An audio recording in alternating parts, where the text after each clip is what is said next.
it's morning, noon, or night, you've tuned in to the podcast that you need in your life. I'm your host, Mel, and welcome to the Mean Girls 1821 Experience, but you know it as a podcast where we mean what we say what we mean, and we do it all within 3 to 5 minutes because the flow of the spirit doesn't always mean hour long.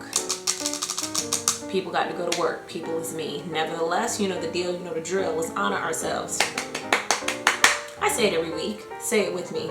Life be life and adulting is ghetto. So if you made one progressive step this week, honor yourself. Because the rest of us literally are taking it minute by minute. And if that's all you could do this week, that also is good enough for me too.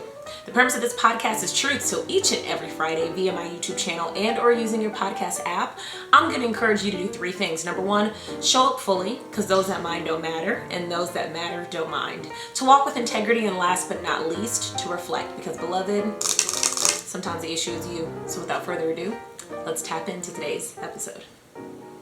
Reading Ecclesiastes, the writer introduces us to the author who starts the book off saying, meaningless, meaningless. Everything is meaningless. Now the original translation is hevel, which means vapor, air. And the reason why that is important is because it allows us to understand the mind of the author so that we can properly understand the context of this text. See, the author is not saying that life is meaningless, rather that life is unpredictable and unstable. As you continue to read, they go on to tell you how unstable this journey called life is, how good people will die early and evil people will live long and prosper, how even the pursuit of pleasure and wisdom can be fleeting.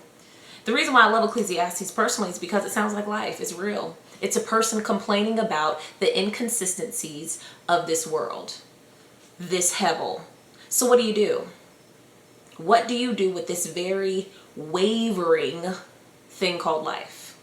It's not what you want to hear, but you reach for God, who's the stable one.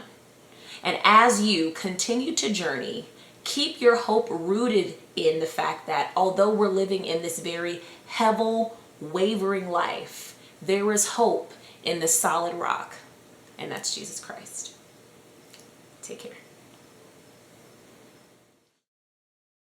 Thank you so much for tuning in to the Mean Girls 1821 podcast with me, your host, Mo. Tune in each and every Friday for a fresh episode exclusively found on my YouTube channel or using the podcast app. And always remember, words have power. So whenever you speak, mean what you say and say what you mean. Take care.